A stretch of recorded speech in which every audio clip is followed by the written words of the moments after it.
the Second Amendment. No, the militia, the citizen volunteers, who what were called out by. Another thing that's left out in most of our history books today, Paul Revere. Paul Revere's ride. Start looking at your grade school history books. He's not in there anymore. Why? Because, does that fit into today's society, where you have somebody riding through the country telling everybody to get their assault rifles out of the closet to come stand against tyrannical government? 2. We don't want people thinking that's okay. So that's got to be conspicuously left out of history books. And what did one of my favorite quotes in the book here is, George Mason, founding father from Virginia, legislator from Virginia. This is page 178. I asked, sir, what is the militia?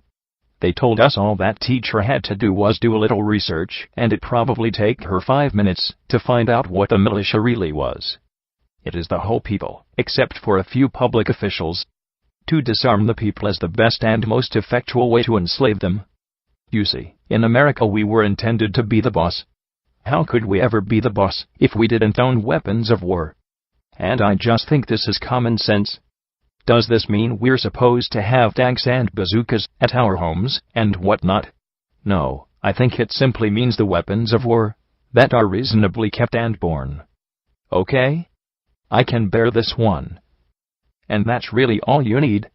In a guerrilla warfare we could always win, and it is a great defense to tyranny and to any nation who wants to invade America. Because we have every one of us ready for them. Sounds worthwhile, doesn't it?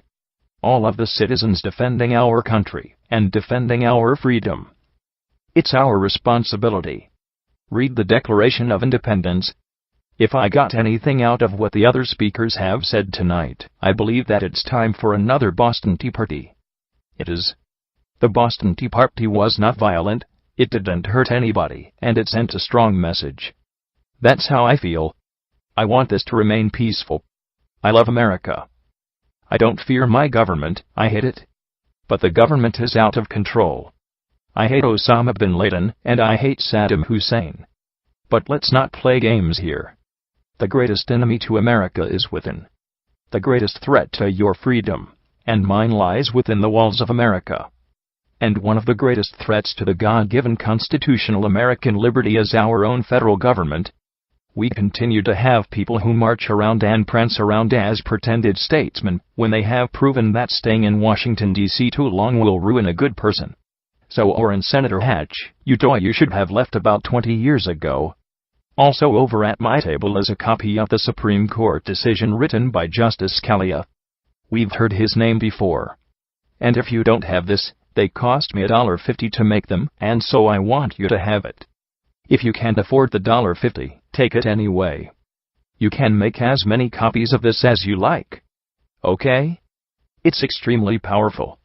You would think that the Constitution was completely restored when you read through this. It was based on the 10th Amendment. And I believe that this is where your sheriff really comes into account here. James Madison said in the Federalist Papers, "We can safely rely on the disposition of the state legislatures to erect barriers against the encroachments of the national authority." That's what your sheriff's supposed to do. That's what your governor's supposed to do. That's what you mayor, city council, county commissioners, dog catcher are all supposed to do. Teachers, school boards, all of them. They are autonomous, you can see it right here. They are sovereign, and yes, under Article 1, Section 8, the federal government does have superior authority, under those 18 assignments, 18 duties. Anything outside that they cannot do it. And so they are probably about 98% in everything they do outside the Constitution. On the bottom of page 19 it gave me the greatest reward we could have ever had. Justice Scalia, and I quote, said this, "But the Constitution protects us from our own best intentions." I had a friend in the state legislature who actually passed some of these around to other legislators here in Utah, and they said, "How do we know that's true?" That was their response. That was their response.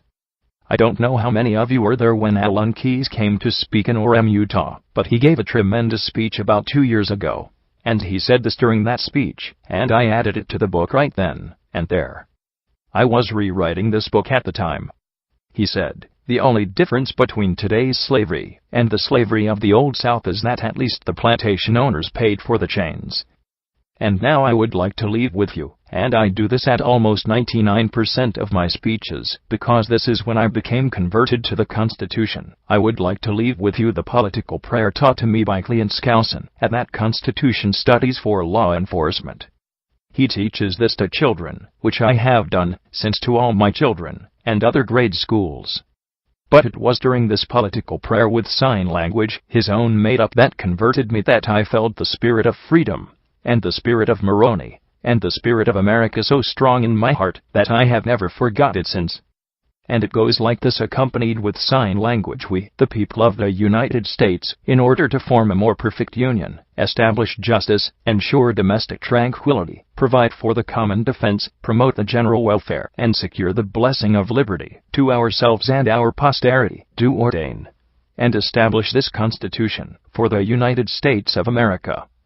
And he described what those wings are. That's America. Long may she be free. Thank you so much.